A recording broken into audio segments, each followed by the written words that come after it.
Entonces, por eso me tomé el trabajo de hacer esta presentación para presentarles un poquito cuáles son las partes que componen un computador.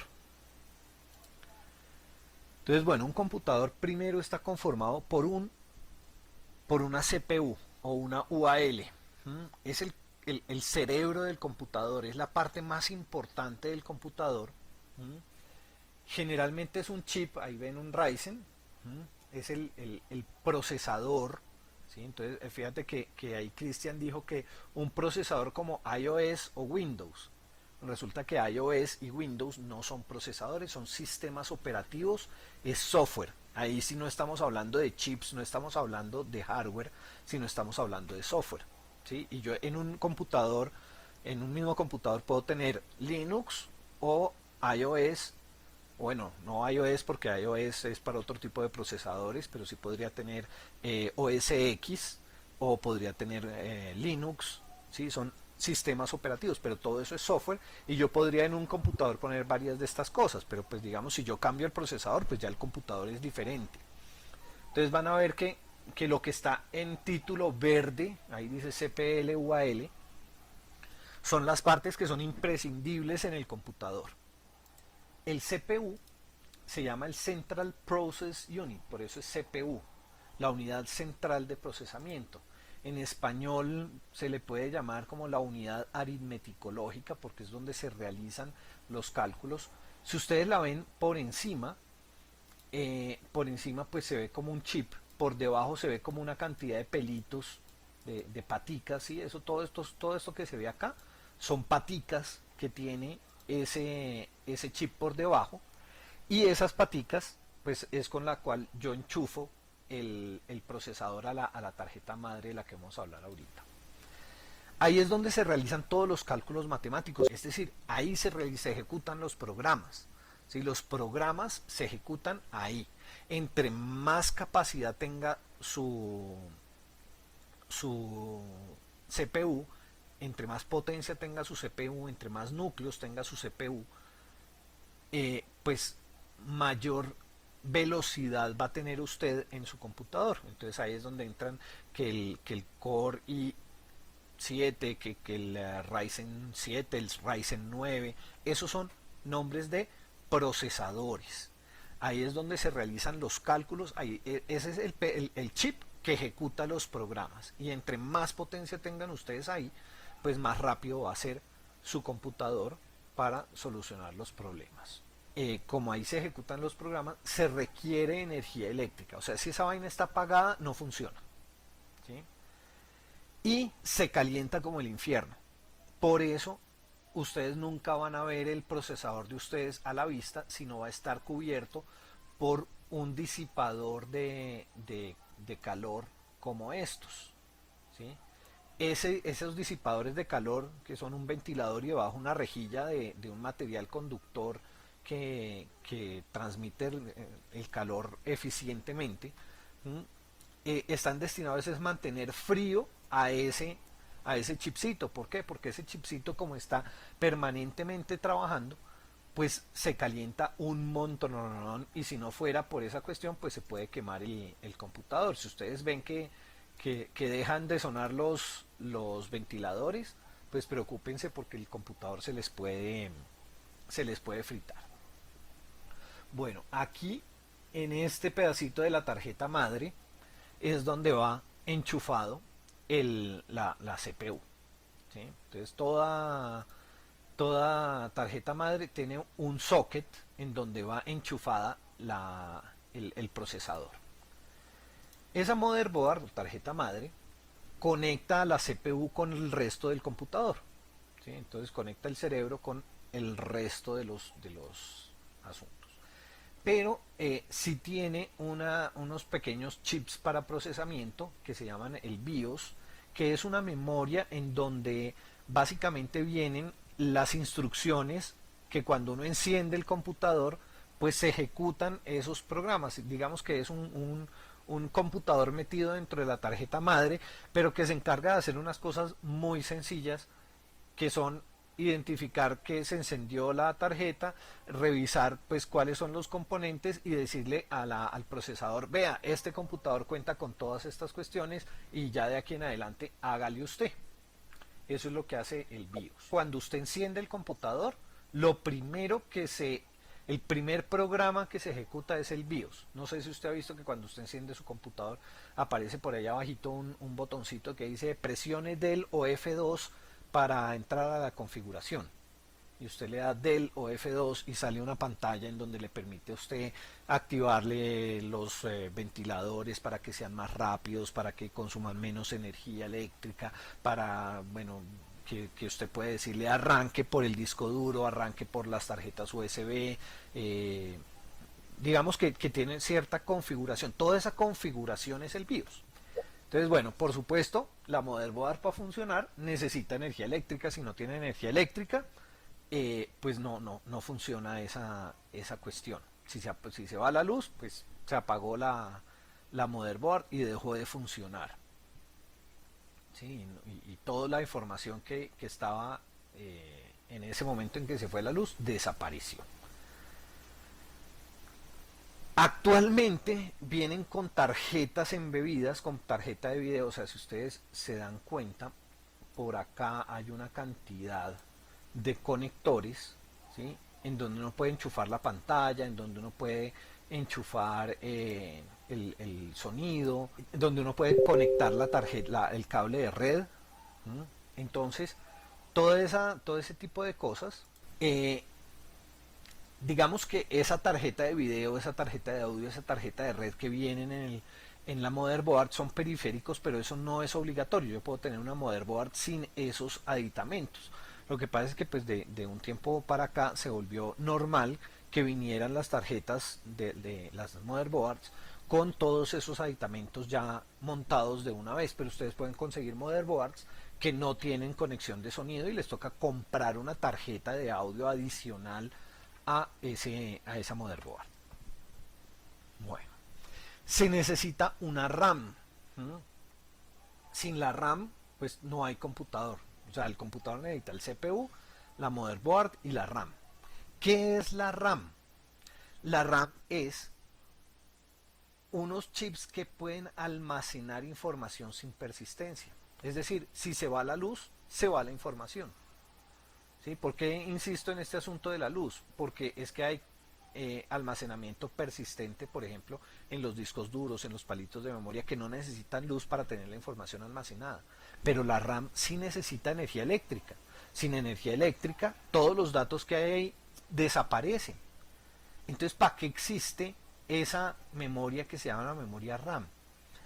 Porque tiene un acceso muy rápido a los datos.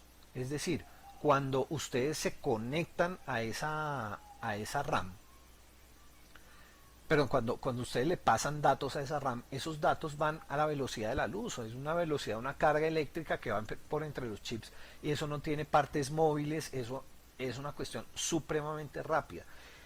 En los discos duros la información va muchísimo más lento que en la memoria RAM. Y como en los como eso sucede, entonces cada vez que ustedes trabajan, pues ustedes cuando ejecutan cualquier programa, lo que hace el computador es lee del disco duro la información del programa que ustedes van a ejecutar, por ejemplo el Mozilla Firefox para navegar en internet, y carga la información de ese programa en la memoria RAM. Entonces se le enchufa ya a la memoria RAM. ¿Para qué? Para que sea mucho más ágil, para que sea mucho más rápido que estar leyendo del disco duro. Y toda la información que está llegándole a ese navegador y todos los archivos que va a manipular, lo que se está haciendo es una manipulación en una copia de los archivos puesta ahí en la RAM. Por eso es que cuando ustedes no ponen el autoguardar en el Word y están haciendo una tarea larguísima, llevan 20 páginas escritas y se va la luz, se perdió todo ese trabajo. ¿Por qué? Porque todo ese trabajo, para hacerlo eficiente y rápido, se carga ahí en la RAM. ¿Sí? Y por lo que se carga ahí en la RAM, y la RAM necesita energía eléctrica, pues si se va la luz y ustedes no guardaron, toda la información que ustedes trabajaron desapareció. Entonces, es importante tener una buena cantidad de RAM para que el computador sea más rápido.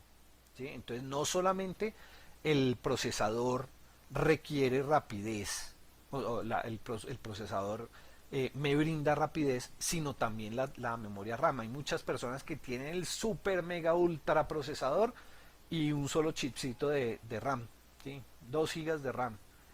Y eso hace que el computador sea lento. ¿Por qué? Porque pues a cada ratico le toca estar leyendo del disco duro y pasándole información a la RAM para poder funcionar. Entonces, la RAM es crucial en un computador, tener buen CPU y tener buena RAM. Y por supuesto el motherboard, si usted tiene un motherboard chimbo, un motherboard de baja calidad, pues usted va a tener el problema y es que los datos entre las diferentes partes del computador hacia el procesador y desde el procesador hacia las diferentes partes, pues va lento. Y si va lento, pues usted lo que tiene es sí, un mega Ferrari corriendo en una carretera destapada. Entonces, ¿de qué le sirve? Sí, la motherboard de la carretera. Y andando en carretera destapada, pues usted no puede levantar velocidad porque simplemente vuelve miseria el carro. Bueno, continuemos. Entonces, habíamos dicho que la RAM. Bueno, por supuesto se necesita un chasis, ¿ah? Que es la estructura que sostiene todo y que protege todas las partes, que disipa el calor. ¿Mm? Entonces por eso es la que tienen los ventiladores esos, que ahora les ponen colores, iluminan y la carajada, pero ahí pues también está la fuente de poder. La fuente de poder que generalmente está metida allá, si, no sé si alcanzan a ver que aquí hay como una ventanita grande, es porque ahí es donde va la fuente de poder amarrada y pues esa fuente de poder pues es en donde uno enchufa la corriente alterna, la que viene del enchufe de la casa, ojalá pasada a través de un estabilizador de corriente, y llega al computador y ese aparatico le convierte a usted la energía alterna a energía a corriente directa, que es la corriente que necesita la tarjeta madre y todos los componentes para funcionar. Es importante saber que como tiene tantas cosas que se mueven, tantas cosas eléctricas, ahí están los ventiladores soplando y toda esa cuestión, adentro todos los componentes generan mucha energía estática, mucha corriente eléctrica estática, mucha energía eléctrica estática, y eso atrae un pocotón de polvo. Entonces, frecuentemente destapen sus computadores, inclusive los portátiles. Si no saben o si les da miedo, pues llévenlo a donde les hagan mantenimiento.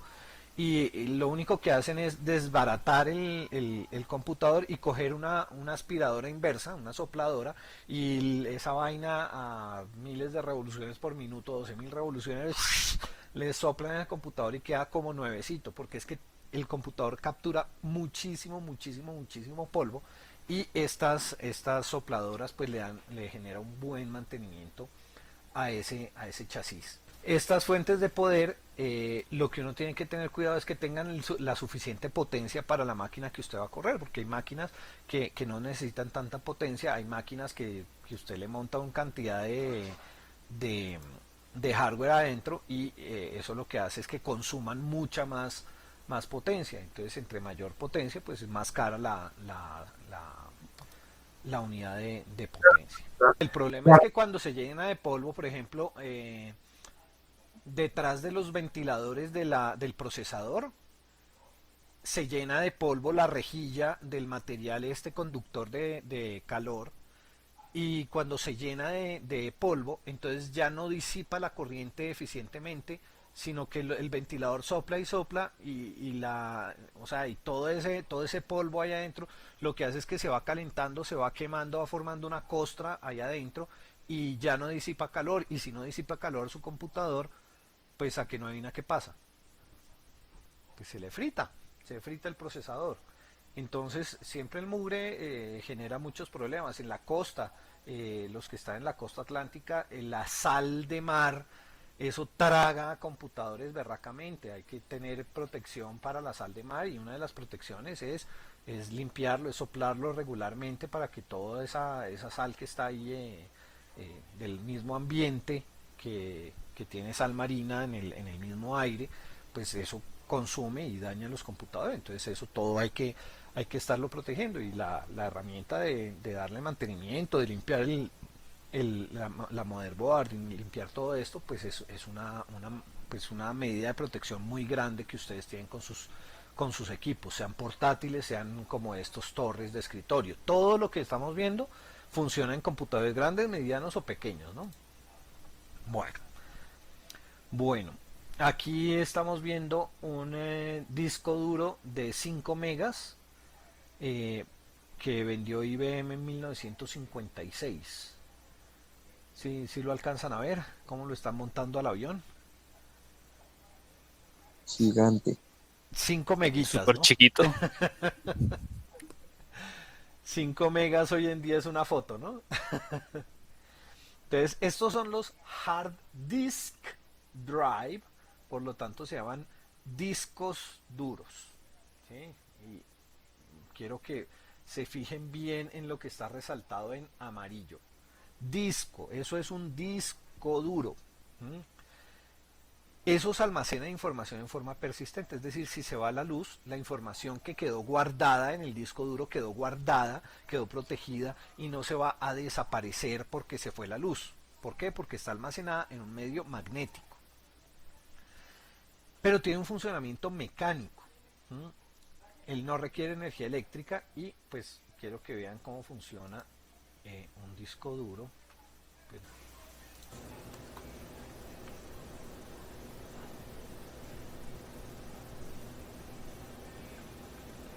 Ahí están destapando el disco duro, vean cómo se ve por dentro un disco duro, es un disco, y es un disco que apenas se enciende, fíjense cómo comienza a girar. Y hay un imancito que está en la punta de ese brazo, uno por arriba, uno por debajo, y el imancito o borra o graba información en el disco duro. Y así es como funciona ese aparatico que se llama el disco duro. Digamos, pues obviamente ese disco duro no, como no está en un ambiente sin mugre, ese disco duro seguramente se va a dañar pronto. Debe ser un disco duro dañado. ¿Qué les puedo decir? Vea, por acá en esta parte hay una serie de imanes que son los imanes bien fuertes, que son los que mueven el brazo, ¿sí? Que hacen que ese brazo gire alrededor de este ejecito que hay acá. ¿Sí? Y el imancito va leyendo o va grabando la información que la transmite hacia el computador. No sé si habían visto alguna vez funcionando un disco duro. Ahí lo tienen entonces cómo es el funcionamiento. Pero bueno, supuestamente los discos nunca los destapen, ¿sí? Así se ven por dentro, pero no los destapen nunca, porque uno destapa un disco y hasta ahí llegó disco. Porque todo el polvito que le entra, todo ese polvito lo raya, todo ese polvito lo daña. No estoy mal, Este ¿no? disco que está acá adentro es de un material magnético, es como un imán. ¿Sí? Y la agujita que está por acá, lo que hace es que si usted carga la aguja eléctricamente, usted hace que la aguja cambie el imán positivo o negativo. ¿Sí? Usted sabe que todos los imanes tienen un norte, un sur, un polo norte, un polo sur, ¿sí? Un positivo, un negativo. Entonces, la agujita lo que hace es que a ese pedacito de disco, a esa molécula de disco, casi que estamos hablando de moléculas, ¿sí? La polariza, le cambia la polaridad o la deja en la polaridad que estaba para indicar si ahí hay un uno o hay un cero. Y el computador lo que tiene son cientos de miles de millones de unos y ceros almacenados. Entonces, la agujita lo que está haciendo es precisamente metiendo el 1 o quitando el 1, poniéndole un cero. Ya, eso es lo que hacen. En últimas, en el disco duro, lo que le digo, lo único que hay son en cada posición. Entonces esta cosa tiene una cosa que se llaman cilindros, se llaman, ay, perdón, tienen aquí, tienen cilindros, entonces que eso se llama así, tienen sectores que están separados de esta forma, y entonces la agujita sabe las coordenadas de cada uno de esos datos. Ese disco va girando a 7000 revoluciones por minuto. Ustedes, una de las preguntas que pueden hacer cuando compran un disco duro es a qué velocidad corre el disco duro. En la misma carátula dice a cuántas revoluciones por minuto va. Obviamente un disco con mayor cantidad de revoluciones por minuto es más rápido el acceso a los datos que en el otro. Y entonces pues la agujita cada vez que está sobre el pedacito de disco sobre el que tiene que grabar la información, entonces se carga eléctricamente en un nanosegundo y queda esa molécula cargada eléctricamente para un lado o para el otro, ¿sí? Eso si está escribiendo, si está leyendo, la agujita se para y simplemente detecta, el imán detecta de si es positivo o si es negativo, y eso es lo que le transmite al computador. Entonces, realmente cuando usted se va a ver la cuestión en informática, estamos hablando hasta la informática normal que estamos hablando hasta ahorita, no de la computación cuántica, que la computación cuántica ya es algo diferente. Lo que está hablando es que usted está escribiendo unos y ceros en en ese disco duro. ¿Sí? Bueno, entonces borremos esta cosa y pasemos a los SSD. Entonces resulta que son los SSD. Los SSD vienen de Solid State Drive, unidad, y fíjense que ahí no dice disco, sino dice unidad de estado sólido. ¿Sí? La unidad de estado sólido es similar a los discos duros porque almacenan información persistentemente, pero no las almacenan en un disco, sino las almacenan en esos chips que se ven ahí. ¿Mm? Y no requieren movimientos, son muy parecidos a la RAM en cuanto a eso, en que no hay disco, no es una cosa mecánica, no es disco. No sé si ya les dije que eso no es un disco, y por favor cuando hablen de los SSD no hablen de discos sólidos, ¿ah? Porque no son discos, no hay un disco, esa vaina no funciona como un disco, no se mueve, no es un disco. Listo, entonces no quiero escucharlos hablar de mi disco de estado sólido, no, es mi unidad de estado sólido.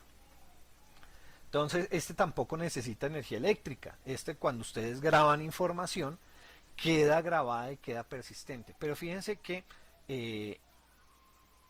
esa cuestión ya no es obligatoria para un computador. Un computador puede vivir sin necesidad de una unidad de almacenamiento. ¿Sí? Obviamente, pues si ustedes quieren tener programas, si ustedes quieren, esos tienen que estar grabados ahí. Dependiendo de lo complejo que sean los programas, pues pueden o no estar en el disco duro. Pero, por ejemplo, usted puede tener en vez del disco duro otras herramientas de almacenamiento.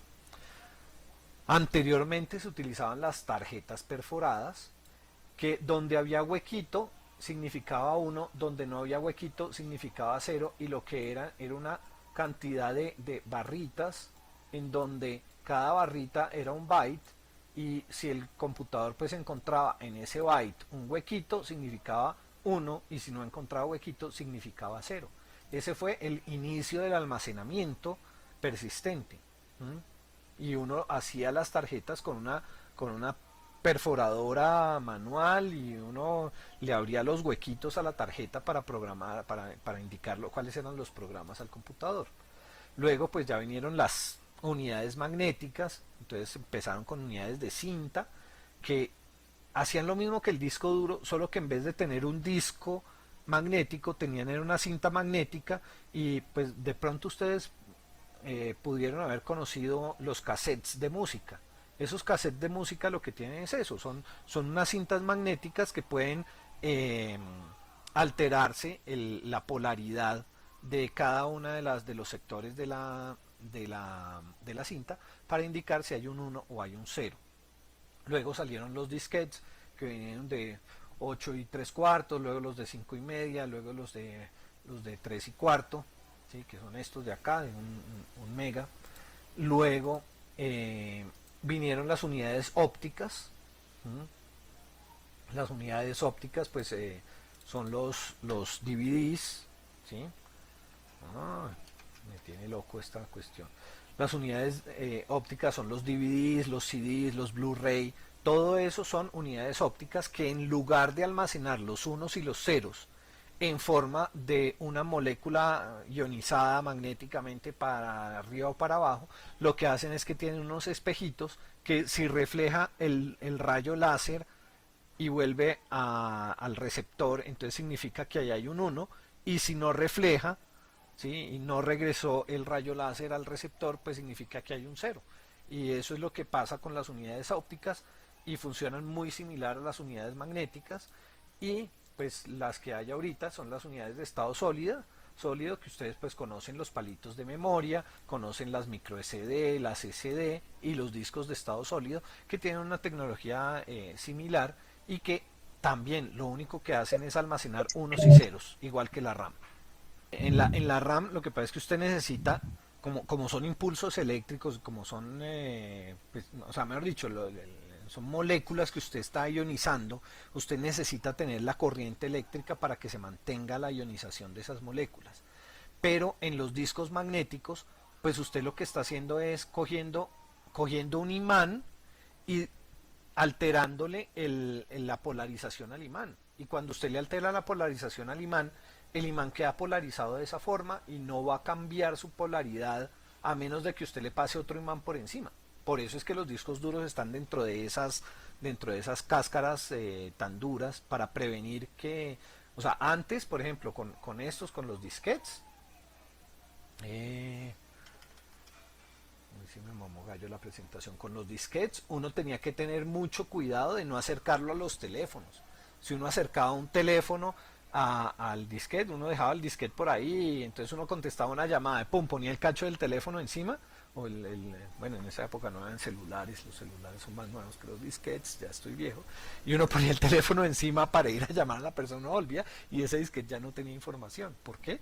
Porque se había cambiado la polarización de las moléculas, ¿sí? O por ejemplo, si usted tenía energía estática en la camisa, ¿sí? No sé si usted oye cuando uno se quita un saco que suena, ¿ah? Y usted se metía ahí un disquete de los de 5 y media, de los 5 y 3 cuartos, y se metía un disquete de esos grandotes en la solapa, en el bolsillo acá de la camisa, pues cuando usted quitaba el saco, toda esa energía estática lo que hacía era borrar el disquete. ¿Por qué? Porque usted lo que está es teniendo una cantidad de imanes microscópicos a los que le está dando la polaridad. Y cuando usted tiene el imán polarizado, a menos de que haya otro impulso electromagnético que le cambie la polaridad, el imán va a quedar polarizado. Entonces por eso es que esa información quedaba persistente en las unidades magnéticas, o queda persistente en las unidades magnéticas. Las unidades de estado sólido funcionan de una forma diferente, pero también la información no necesita tener energía eléctrica. Sin embargo, lo que sí es claro y lo que sí es cierto es que tanto las unidades magnéticas, que son los discos duros, los disquetes y toda esa cuestión, como las unidades de estado sólido, como son las tarjetas SD, los palitos de memoria o los discos, las unidades de estado sólido, no necesitan energía eléctrica. Cuando usted graba, la información queda ahí, queda persistente y no se va a borrar. Bueno, como se me acaban, tengo 3 minutos para acabar la clase, entonces les muestro las tarjetas de video. Las tarjetas de video pues son unos aditamentos opcionales, eso no es obligatorio para que un computador tenga una salida de video. Hay computadores que funcionan con salidas de sonido, hay computadores que funcionan con otro tipo de salidas, computadores especializados. Entonces esto no es obligatorio, regularmente se tiene, pero no es obligatoria la tarjeta de video. Y hoy en día pues esas tarjetas de video pues son casi que un computador completo. Tiene una GPU, que la GPU es una CPU que está especializada en hacer procesamiento paralelo de miles de imágenes simultáneamente para que usted pues vea las cosas rápidamente en su pantalla. Es una CPU especializada en gráficos y generalmente esas tarjetas de video traen su propia memoria RAM metida en la tarjeta de video. Y tienen sus disipadores, vea, esta tiene 3 disipadores independientes también para quitar el calor de la CPU de la tarjeta gráfica, de la CPU que tiene esa tarjeta gráfica, ¿sí? Pero es un periférico de entrada y salida. Bueno, existen también las tarjetas de red, por ejemplo esta que es una Ethernet para conectar el cable, las tarjetas Wi-Fi y Bluetooth, las Wi-Fi que pueden funcionar a 2.4 gigas o a 5.8 gigas, o las Bluetooth. Esas tarjetas pues lo que hacen es conectar un computador con otros computadores. Eso es un periférico. Un periférico que permite al computador comunicarse con un humano o con otro computador. Es básicamente lo que son los periféricos, ¿sí? Entonces, ¿qué otros periféricos hay? Pues las touch screen, o las pantallas nomás son periféricos. Las pantallas regulares son periféricos de salida. Las touch screen son de entrada y salida. Eh, los teclados, los mouse, todo eso son periféricos que permiten la interacción del computador con ustedes. Por favor, si ustedes van a dedicarse a la ingeniería de sistemas, por favor, si el trabajo de ustedes implica muchas horas de trabajo, no tengan teclados rectos, tengan teclados ergonómicos que les van a evitar el problema del túnel carpiano. Tengan mouse ergonómicos que igual van a prevenir problemas del túnel carpiano. Revisen todas las medidas de ergonomía para que su computador esté, o sea, por qué debe estar la pantalla aquí más abajo del ojo humano. Porque si la pantalla está más abajo de la altura de su ojo, entonces el ojo, cuando esté mirando la pantalla, va a generar acá una lagrimita, ¿sí? Que se va a sostener con sus pestañas, ¿sí? Y esa lagrimita les va a lubricar el ojo y entonces les va a permitir proteger sus ojos. Todos estos periféricos, pues uno tiene que mantenerlos, y si uno va a utilizar un computador durante mucho tiempo, pues gástense una platica en proteger su cuerpo, ¿de acuerdo? Otros periféricos, las impresoras, pues así eran antes las impresoras. Los parlantes son periféricos, las cámaras de video son periféricos. Periférico es todo lo que hace que el computador interactúe con su entorno, ¿de acuerdo? Y pues, si ustedes se ponen a ver la computación de 1960 a la computación de hoy en día, pues es la misma carajada, solo que los componentes son más chiquitos, ¿sí? En una Raspberry Pi, que es un computador del tamaño de una tarjeta de crédito, pues usted tiene una CPU, tiene la tarjeta de video que bota información por los puertos HDMI, tiene la RAM, tiene tarjeta de red, tiene tarjeta para puertos USB, tiene su planta de poder, aquí le entra el poder, y los televisores inteligentes, los celulares, las tablets, todos esos aparatos tienen su CPU, tienen su motherboard, tienen su RAM, tienen su chasis, tienen su forma de almacenamiento y tienen sus periféricos. Todos esos aparatos funcionan de la misma forma y se programan de la misma forma.